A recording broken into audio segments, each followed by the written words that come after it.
Oi, gente, voltando com Kátia Responde. Hoje o nosso tema será fator antinuclear positivo. FAN, o famoso FAN, um exame realizado, e eu recomendo a todos vocês que realizem essa dosagem do fator antinuclear do FAN, porque ele ajuda todos nós a ter uma prevenção de 8 a 10 anos antes do aparecimento de alguma doença autoimune, e onde a doença autoimune ela acaba acontecendo devido ao nosso estilo de vida, a nossa alimentação, a tudo aquilo que a gente coloca por boca, né, e vai até o intestino, rasgando e deteriorando toda essa mucosa intestinal tão importante. Quer dizer que se a medicina ela foi feita como uma medicina preventiva, ela realmente está sendo usada da forma correta. A medicina aguda, ela são dos pronto-socorros, né? Pronto-socorro, hospital que nós temos no nosso dia a dia. Mas a medicina, na sua visão global, completa do ser humano, ela está na prevenção. Por isso que o exame de sangue, às vezes, nos ajuda a direcionar se a gente vai manter ou não esse estilo de vida. Faz você acordar, né? Acordar para a nova realidade. Se eu mantiver aquilo que eu estou fazendo diariamente, eu vou ter a minha doença autoimune. E essa doença autoimune vai afetar ou o cérebro, ou a pele, ou a tireoide, ou o pâncreas, ou as articulações, ou algum dos órgãos que você possui.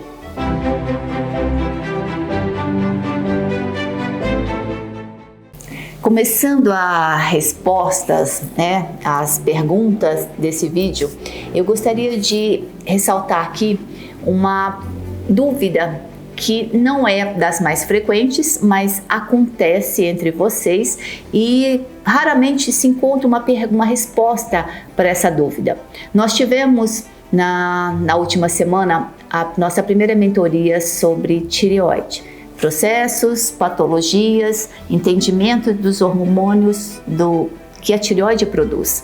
Não somente a tireoide, mas os órgãos periféricos, né? A conversão de T4 em T3. E foi uma mentoria fechada para 75 pessoas, muito legal. Eu acho que esse é um novo sistema de atendimento que dá para ser feita com um número maior de pessoas e num tempo bom. E ocorreu a presença de pelo menos 10% do público sendo masculino. Isso também é algo interessante e ao mesmo tempo preocupante, porque antigamente nós tínhamos problema na tireoide como predominantemente no clube, né, da equipe feminina, porque vinha da alto fluxo de menstruação. Depois, há 30 anos, nós mudamos esse panorama para um público também masculino e para um público também de crianças e adolescentes, porque vieram as tireoidites de Hashimoto, as doenças autoimunes da tireoide, que nós temos um vídeo também falando sobre tireoidite de Hashimoto, e onde o FAN, o fator antinuclear, ele normalmente está presente, ele está positivo quando você tem a presença da tireoidite, dos anticorpos atacando a própria tireoide, porque pequenas frações moleculares proteicas do glúten e do queijo se parecem também com a tireoide. E as intoxicações por flúor, por cloro, por bromo, tudo isso, todos nós, independente do sexo, independente da idade, nós estamos expostos. E aconteceu a participação de um rapaz, onde ele fazia tudo muito correto, até fora do padrão, né, o nível de cuidado que ele tinha. E a dúvida dele era: doutora, eu faço autohemoterapia, eu faço nutrição endovenosa, ela lhe faz suplementação também, e ainda acontecia de vez em quando o FAN se positivava. Ele tinha 5 dosagens de fator antinuclear, 5 dosagens diferentes no sangue, realizadas em momentos diferentes, e às vezes dava positivo e às vezes dava negativo. Outro fator também que é interessante, anticorpos, antitireoglobulina. A tireoglobulina, ela é a proteína que vai dar origem ao hormônio T4, né, armazenado a nível de tireoide. Só que a presença de anticorpos presente variava entre 500 a 600 e normalmente ela deve ser inferior a 9 a 10. Mas a presença de anticorpos ante uma proteína, e no caso a tireoglobulina, ela também pode acontecer na presença de outras proteínas no organismo. No caso dessa pessoa, né, desse rapaz, ele positivava por quê? Né? Ouvindo toda a história dele. Porque a autohemoterapia, retirar 10 ml de sangue da veia e reintroduzir no músculo é uma prática muito bacana para estímulo da imunidade, sem dúvida nenhuma. Ele até se processa da seguinte forma, eu não sei se vocês todos conhecem, mas vale a pena a pesquisa, eu gosto, indico também, mas toda vez que você introduz alguma coisa na sua musculatura, por exemplo, na musculatura do bumbum, que seja, ele está introduzindo 10 ml, 5 ml de um lado, 5 ml do outro lado do glúteo, porque toda injeção, a musculatura daquele local só suporta 5 ml. Se for colocado mais, pode acontecer uma necrose, né? Um apodrecimento daquela musculatura. Por isso que é legal fracionar 5 ml de um lado do bumbum, 5 ml do outro lado. Toda vez que ele introduz esse sangue retirado dele mesmo, o organismo, num primeiro momento, ele reage pensando assim, algo estranho está invadindo esse corpo. Então, toda, né, a imunidade dele, os anticorpos vão lá para defendê-lo. Quando os anticorpos chegam lá, a defesa, e percebem que é simplesmente, é a célula do dono mesmo, então tá tudo bem. Mas isso faz com que aumente, tenha um pico de células defensoras. Então, isso aumenta a imunidade.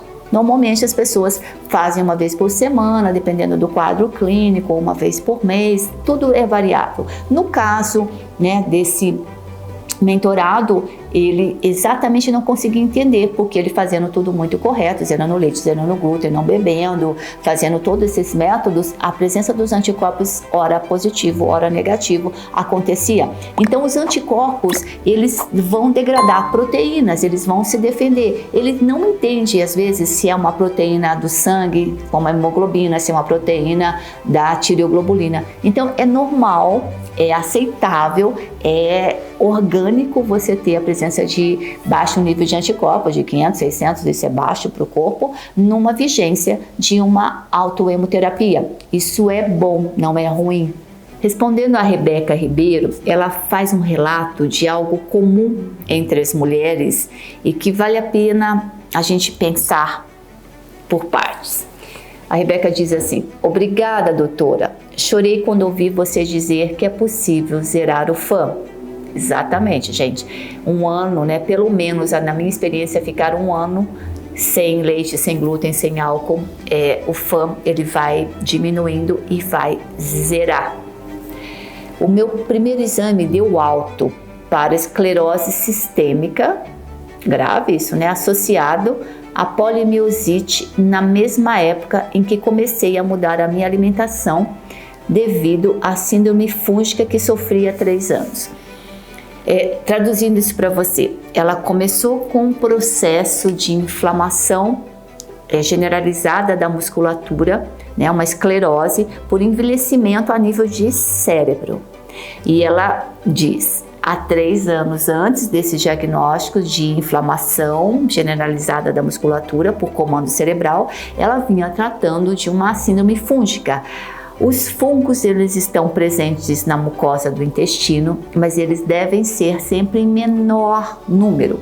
Quando o nosso estilo de vida, a nossa alimentação é mais industrializado, né? Comida, leite, glúten, os lixos, você acaba aumentando muito a população de bactérias ruins e de fungos.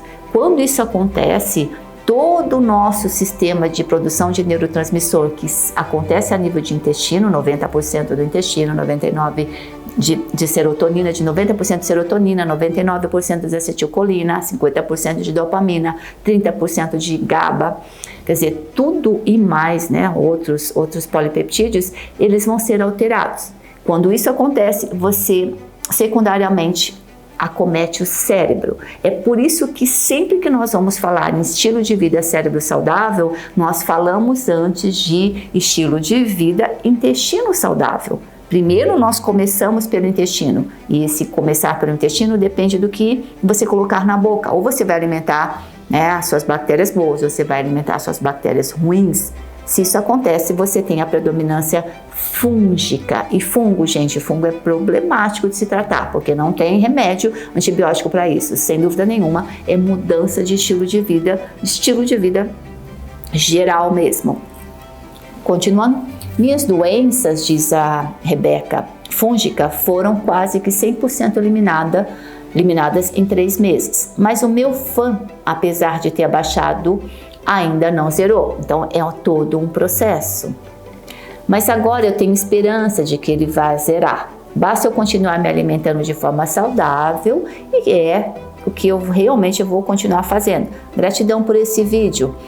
Parabéns, Rebeca. Às vezes, e eu não desejo isso para vocês todas, mas nós precisamos de um diagnóstico, de um susto, né? Um susto muito grande para que a gente resolva mudar. O problema de afetar o cérebro é que o cérebro, a partir do momento que se altera, nós melhoramos, mas nós nunca zeramos o cérebro.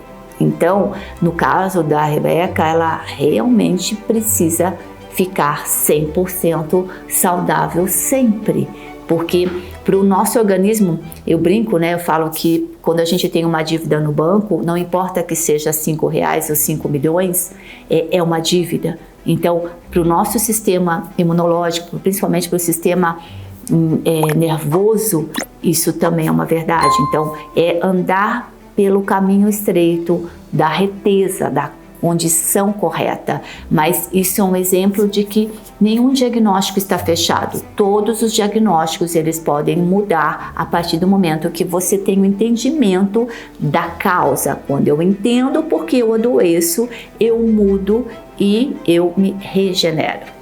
Respondendo a Letícia Gonçalves, e é interessantíssimo isso, vamos lá. A Letícia diz assim: doutora, minha filha de 9 anos, tem um FAM positivo 1/640, pontilhado, fino. Quer dizer, está diluindo o sangue dessa menina 640 vezes e encontrando uma alteração a nível de pontilhado fino, não sei não fala onde, né? Qual região da molécula de DNA. E agora apareceu a síndrome de Hashimoto, a tireoidite de Hashimoto.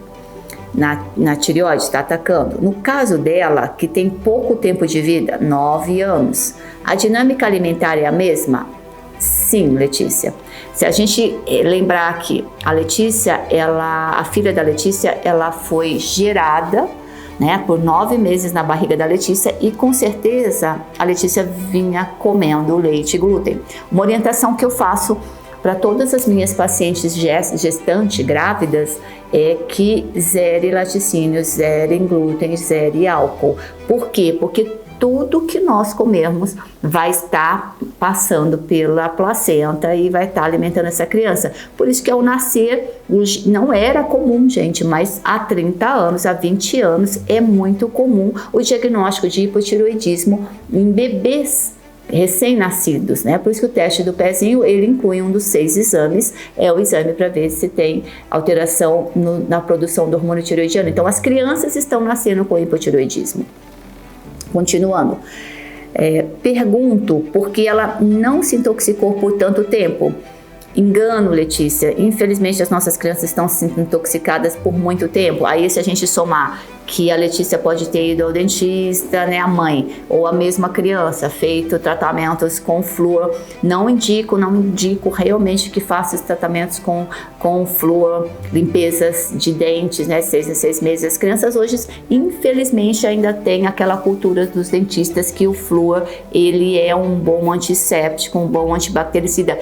Como mineral, sim, mas ele vai entrar no lugar do iodo, então isso é muito ruim.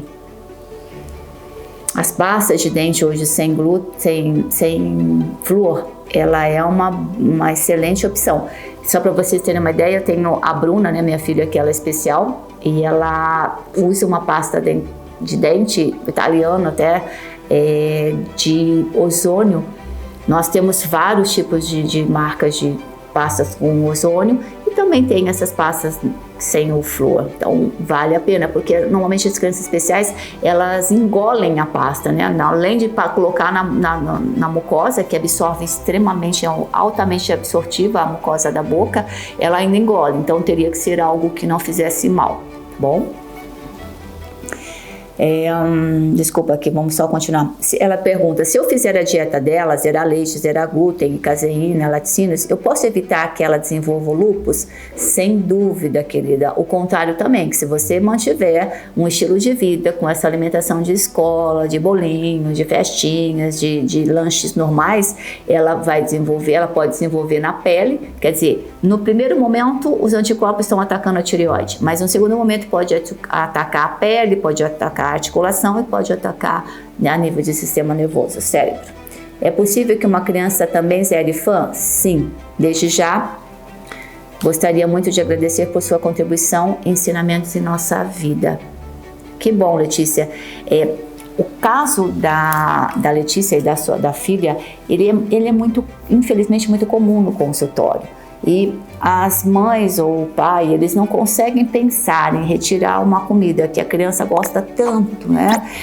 Porque pode vir a desenvolver uma doença. O problema é esse, né? No caso da filha da Letícia, ela já desenvolveu. Então, fazer uma leitura de um depoimento de uma mãe escrevendo, né, dessa forma, como a Letícia está escrevendo, é para você tentar se despertar antes que a doença se instale. A partir do momento que se instalou, dá para mudar a tireoidite Hashimoto? Até dá, existe sim, tá? Mas é todo um trabalho construído. E a família deve vir junto, não é porque a criança tem que o pai vai continuar comendo leite e glúten, a mãe também, ou escondendo disso. Eu acho que Deus coloca uma criança com alguma patologia ou uma criança especial na nossa vida para nos ensinar, né, para ser melhores pessoas no lar e fora dele, porque primeiro a gente muda no nosso núcleo, na nossa família, depois a gente contamina os amigos, o local de trabalho e assim vai indo. Quer dizer, não existe o mal, existe sim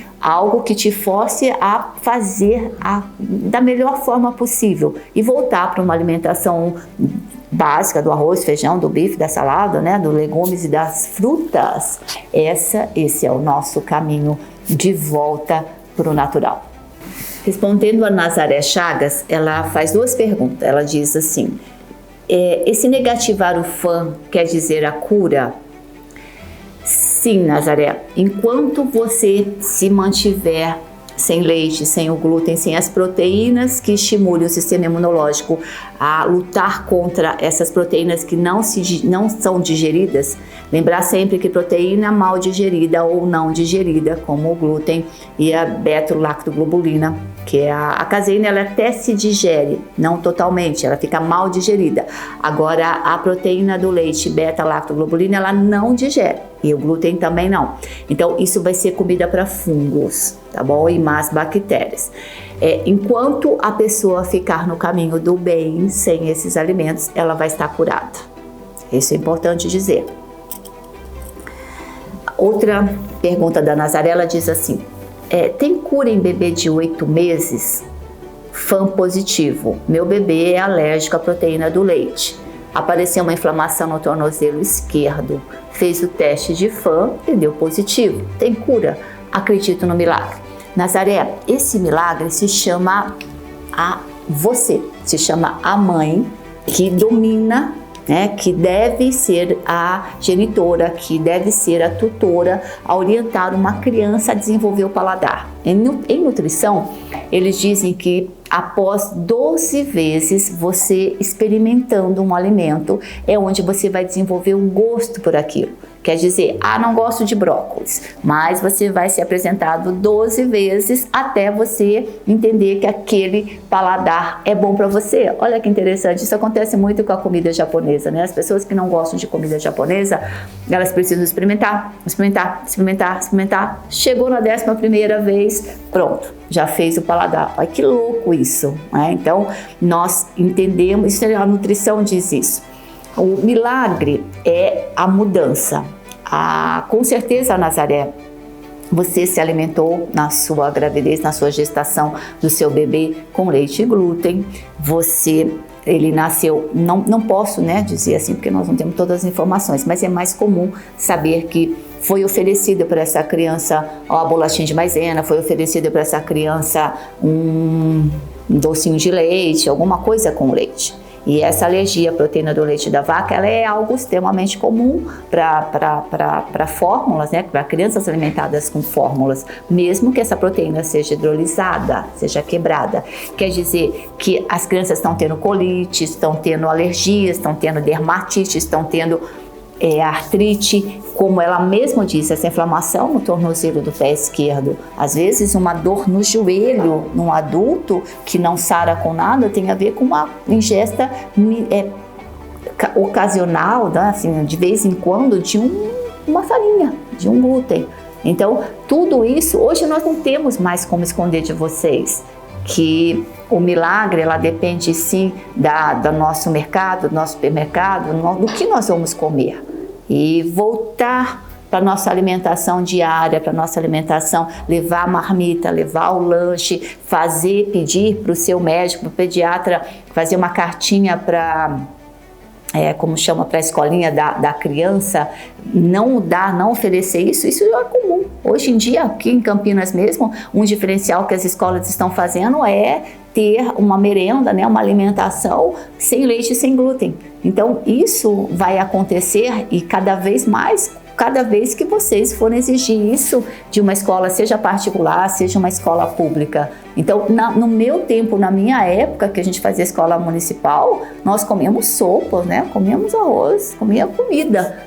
Acho que até tinha um macarrão, sim, se não me falha a memória. Mas normalmente era o prato de sopa e normalmente era o arroz com feijão e a carninha. Então, voltar para isso é um milagre. Eu acredito em milagre, eles existem sim, mas nesse caso ele precisa da sua participação.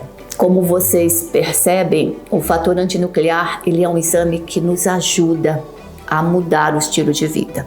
Ele nos ajuda antes que a doença apareça ou mesmo que ela tenha aparecido, ser um controle para que você se mantenha sempre no caminho reto, né? Hoje os nossos piores alimentos é tudo que contém a proteína do leite e o glúten, a farinha de trigo. Tudo mudou. A vaca se alterou em 1994, o glúten também há 30 anos atrás. Quer dizer, nós vamos precisar mudar também o nosso estilo de vida e a nossa alimentação cotidiana, diária e comida de final de semana também, porque senão os nossos órgãos, eles vão ser afetados, não porque Deus quer, mas sim porque o nosso paladar prefere o comodismo e não procurar e solicitar comidas que não contenham a farinha de trigo e não contenham o queijo. Opções diversas, nós teremos sempre opções diversas de leites, de queijos vegetais, de farinhas, de amêndoas, né, de pizza sem a farinha, de lanches sem farinha e sem queijo, quer dizer, tudo existe. Basta que você comece a olhar para um horizonte muito mais ampliado e muito melhor, porque nós estamos discutindo o quê? Saúde. E quando nós discutimos saúde, é você responsável pela sua e eu tentando, na medida do possível, orientá-los.